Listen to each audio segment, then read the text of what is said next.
네, 국내 이슈 체크인 한양증권 권충현 과장과 얘기를 나눠보도록 하겠습니다. 안녕하십니까? 안녕하십니까? 네, 반갑습니다. 자, 권충현 과장과 오늘 나눌 얘기들 저희가 이슈부터 먼저 확인을 해보도록 하겠죠. 네, 오늘의 이슈는 개별주 장세 지속될 거라는 의견 저희가 얘기를 좀 나눠보도록 하겠습니다. 네, 어제 코스피 외국인 기관 전부 다 매물을 내놓는 이제 그런 상황이었고요. 이틀 연속, 그러니까 2,000포인트 하루 만에 이제 급반등하면서 넘어서더니 또 이틀 연속 떨어지면서 다시 또 아래로 내려왔던 그런 장세였습니다. 어제 장세 좀 얘기 좀 해주시죠. 네, 맞습니다. 굉장히 좀 작은 박스권을 유지를 하면서 시장이 일희일비하는 그런 시장의 모습을 계속해서 좀 보여주고 있습니다.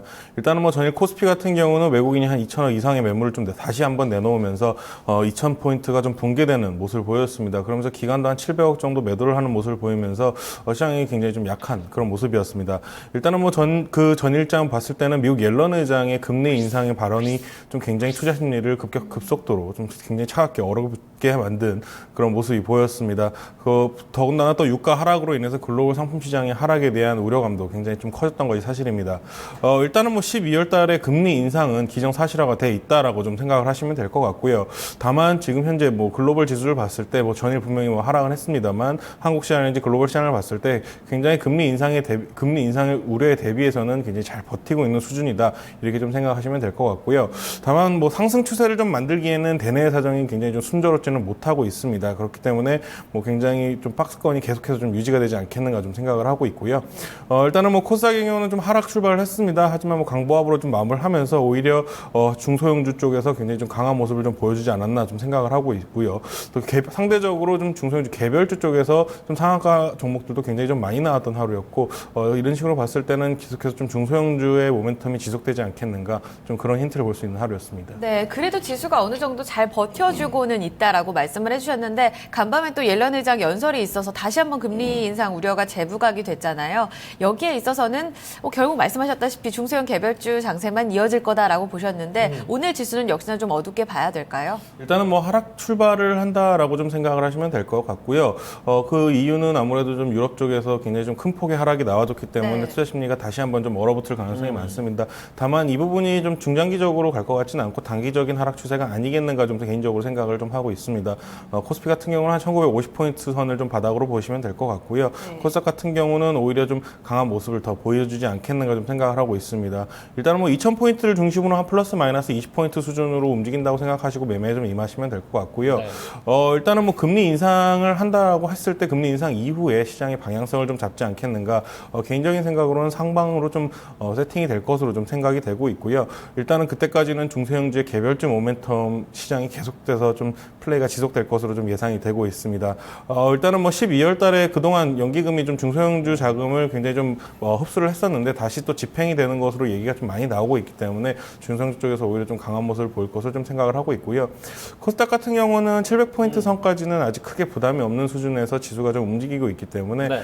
만약에 오늘 추가적인 하락이 나온다고 봤을 때는 제가 봤을 때는 분할 매수의 관점으로 좀 봐셔도 될 것 같습니다. 그리고 또 상대적으로 좀 시총이 작은 종목군에서 굉장히 좀 수익률 차이가 좀 심화가 되지 않겠는가. 대형주와의 좀 어느 정도 수익률 괴리감이 크게 벌어질 가능성이 높은 시장이다. 좀 이렇게 생각을 하고 있습니다. 그래요. 전체적으로 보니까 지금 수익률에 대해서 기대감을 가질 수 있는 종목은 좀 작은 종목들, 큰 종목은 아무래도 좀 대형주 같은 경우는 당분간 좀 힘들지 않겠냐 이렇게 얘기를 해주셨는데 어쨌든 지난번에도 관충 과장이 얘기했습니다만 박스권 내에서의 어떤 움직임이 당분간 소폭에서 진폭을 가지고 좀 움직일 거기 때문에 이 박스권에서 하단 내려왔을 때 분할 매수 관점을 가져가는 게 일단 유리할 것이다. 거기에다가 조금 더 이제 개별주들 모멘텀 있는 종목들을 좀 지켜보자라는 그런 의견인 것 같은데 일단은 그러면 이제 우리가 시장에 대응할 때는 좀 아무래도 조금씩 천천히 좀 보수적으로 좀 접근하는 게 좋겠죠, 현재는? 네, 맞습니다. 급할 것이 없다라고 좀 생각을 하고 있고요. 공격적인 대응은 좀 어느 정도 좀 상가를 하셔라라고 좀 계속해서 말씀을 드릴 수밖에 없을 것 같습니다.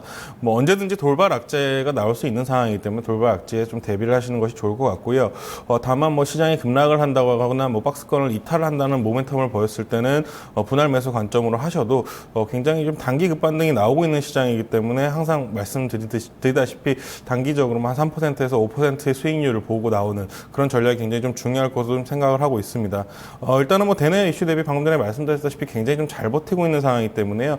연말 제가 봤을 때는 금리 인상 이후에 오히려 좀 산타 랠리가 좀 오지 않겠는가 이렇게 개인적으로 생각을 해보고 있습니다. 네, 오히려 불확실성이 해소될 경우에는 지수의 어떤 랠리도 기대해 볼 수가 있다. 하지만 지수가 지금 잘 버티고 있다고 하셨는데 추가적으로 하나만 더 여쭤봤을 때 이 선이 깨지게 되면 조금 심리적으로 좀 불안할 수 있다고 보시는 그런 영역대가 있으신지요? 네, 물론 뭐 한 1950포인트를 하방으로 좀 세게 좀 거래량을 실으면서 만약에 하락한다면은 시장은 조정 장세에 들어갈 수는 있겠습니다. 다만 현재 뭐 한국의 좀 상황을 살펴봤을 때는 추가적으로 지수가 하락을 하더라도 금방 반등을 할 수 있는 그 정도의 체력은 좀 갖고 있다라고 좀 생각을 하고 있습니다. 더군다나 뭐 기업들의 모멘텀들이 나쁘지는 않습니다.